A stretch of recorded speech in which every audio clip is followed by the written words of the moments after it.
আসসালামু আলাইকুম ওয়ারাহমাতুল্লাহ। আজকের গল্পটা শুরু হচ্ছে একটা প্রশ্ন দিয়ে, আমি কেন আছি?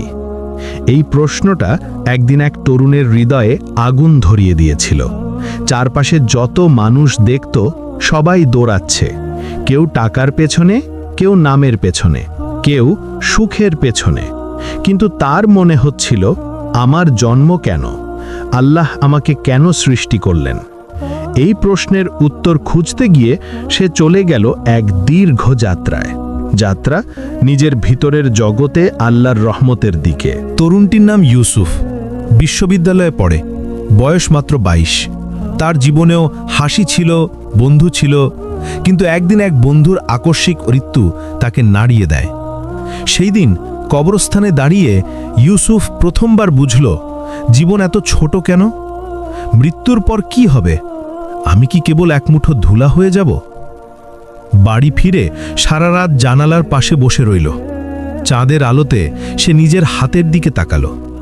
এই হাতটা, এই দেহটা কে বানালো? কণ্ঠে একটা কাঁপুনি।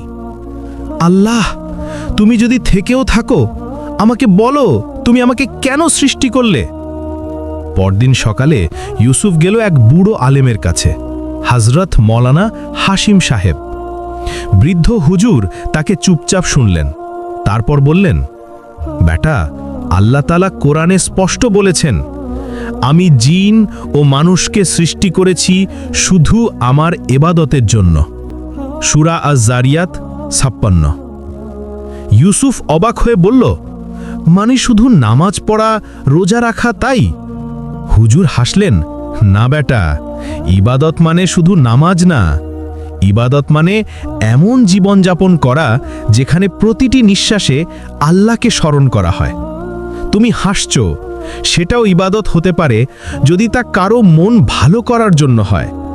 তুমি কাজ করছো, সেটাও ইবাদত যদি হালাল পথে হয়। তুমি অন্যের উপকার করছো, সেটাও ইবাদত। ইউসুফ চুপ করে গেল। মনে হলো সে এতদিন ভুল দিকেই দৌড়াচ্ছিল। হাশিম সাহেব আরও বললেন, আল্লাহ যখন পৃথিবী সৃষ্টি করলেন, তখন ফেরেশতারা জিজ্ঞেস করেছিল, আপনি এমন এক সৃষ্টি করছেন যারা রক্তপাত করবে? আল্লাহ বলেছিলেন, আমি জানি যা তোমরা জানো না। সূরা বাকারা 30। মানে কি? আল্লাহ জানতেন মানুষের ভিতরে এমন ক্ষমতা আছে যা ফেরেশতাদেরও নেই, বেছে নেওয়ার ক্ষমতা।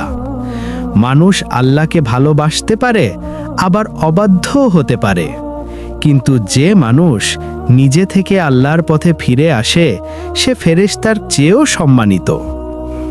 আল্লাহ আমাদের সৃষ্টি করেছেন তার ভালোবাসার প্রকাশ হিসেবে, যেন আমরা তাকে চিনতে পারি, ভালোবাসতে পারি, তার গুণাবলী অনুভব করতে পারি। ইউসুফ একদিন নদীর ধারে বসে কুরআন পড়ছিল। হঠাৎ এক আয়াতে তার চোখ থেমে গেল। তোমাদের প্রতি আমার রহমতি সব কিছু ছেয়ে ফেলেছে। সূরা আরাফ 156। সে কেঁদে ফেলল। সে বুঝল, আল্লাহ তাকে সৃষ্টি করেছেন শাস্তি দেওয়ার জন্য নয়, বরং ভালোবাসার জন্য। যে আল্লাহ প্রতিটি পাপের পরও ক্ষমা করার দরজা খোলা রাখেন, তিনি তো আমাদের ধ্বংসের জন্য নন, বরং ফিরিয়ে আনার জন্য। তখনই ইউসুফের মনে হলো, আমি জন্মেছি আল্লাহকে খুঁজে পাওয়ার জন্য, তার ভালোবাসা ছড়িয়ে দেওয়ার জন্য। হাশিম সাহেব একদিন ইউসুফকে বললেন, আল্লাহর সৃষ্টি হিসেবে আমাদের কাজ হলো পৃথিবীতে তার প্রতিনিধি হওয়া, ন্যায় প্রতিষ্ঠা করা, অন্যায় থামানো এবং তার বান্দাদের মাঝে দয়া ছড়িয়ে দেওয়া। ইউসুফ জিজ্ঞেস করল, তাহলে আমি কিভাবে আল্লাহর পথে ফিরব? হুজুর বললেন, তুমি যখন নামাজে দাঁড়াও, মনে রেখো তুমি তোমার প্রভুর সামনে দাঁড়িয়েছ। তুমি যখন কোনো বিপদে পড়ো, বলো, ইন্না লিল্লাহি ওয়া ইন্না ইলাইহি রাজিউন। তখন বুঝে নিও তুমি তারই এবং তার কাছেই ফিরবে। এই কথাগুলো ইউসুফের জীবন বদলে দেয়। সে আর আগের মতো ছিল না। সে নিজেকে বলতো, আমি আল্লাহর বান্দা, আমার প্রতিটি কাজের সাক্ষী আল্লাহ।